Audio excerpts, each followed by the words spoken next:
Welcome to the Metal Prognosis. My name is Lee, and I want to have a quick chat to you about tone chasing, because I've been doing it for many years now, but it is a means to an end. There is a point there where I want to have the right equipment that is going to express how I want as a guitarist, to have the right amount of aggression, attitude, right grit, the right clarity that I'm after, and I'm close to it. I'm very close to it. So I started about 5 years ago, I think, where I really wanted to hone down on it and take it seriously. So the first thing I did is I went and got a 2x4 cab with some vintage 30s in it.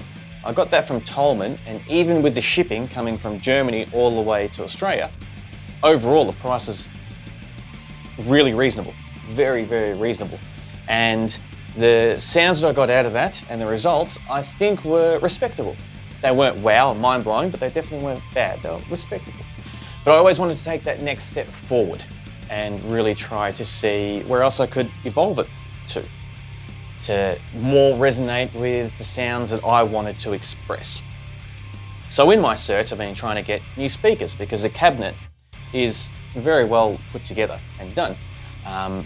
But searching for speakers can be really expensive, and it's really hard sometimes just listening online to different examples, because their standard, and I don't want to say standard as in they've got bad standard, but as in just different tier standards on what sounds they're going for. And what they would dial in their tones for how they want to do is very, very different on how I, and maybe even yourself, would do as well. But I found a place in Australia, B Music down in Adelaide, that sell really good speakers at a reasonable price with free shipping. So even when I tried to go on Tolman, and I contacted a few different music places over in Europe to see about getting some speakers and how much it would actually cost to get down, and every single time the postage was more expensive than the actual speakers themselves. And I'm not rich, and I can't justify spending that type of money, especially for something that might not actually work as well. Because trial and error, as much as it's fun and creative in its own regards, can be expensive. But I did a bunch of listening and sample rates off other YouTubers, and I thought, yep, you know what? I think the Swamp Thang by Eminence speakers is the way I really want to go. And when I found it available to buy just one state over where I live with free shipping, and they were awesome too. They actually allowed me to do what's called lay-by, which is I put a little bit of money down, they put it aside, and they hold on to it till I finish paying it off in a certain amount of time, which is what I did to receive it. And I got them last night. So what I did last night is I put it together, but before I put it together, I did a jam of me playing a certain section of one of my songs, Doomsday. And I did it with the old speakers, and then I changed it and did a jam with it that. So we can get a little bit of a straight A-B comparison, but there's a little bit more of a conversation that we're going to have after the jam. So to get stuck into it quickly, here are the two different jams. I'll do some with the bands, doubling up on the guitars, and then do some isolated ones before we come back and have a chat. And I was using my Lewitt I don't know if that's going to focus in there or not, but what is it? The 441 Flex. Most times I would go for my SM57, but I lent that to a friend, so I don't have it here. And also, it gives me a chance to use this because I feel this is an extremely underrated microphone when it comes to capturing guitar tones. So, let me set up the different videos I did last night, the two different jams. So yeah, sit back and enjoy them, and we'll have a bit of a chat on the other side.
So there we have the two different jams, one with the old vintage 30s that I originally had in it, and then with the Swamp Thangs. Definitely keen to hear about which one you prefer, because if you prefer the vintage 30s, you're correct. If you prefer the Swamp Thangs, you're also correct, because it is all subjective. It depends on what you want and what you're after out of your sound. Personally, I am fucking thrilled with the Swamp Thangs. It's got a lot more clarity to it that I wanted in my distortion and in my overall sound. I felt like the bottom end was very rich, but not too floody, and it took out a lot of the fuzz and buzz that the vintage 30s were giving in comparison to. So yeah, I'm thrilled with it.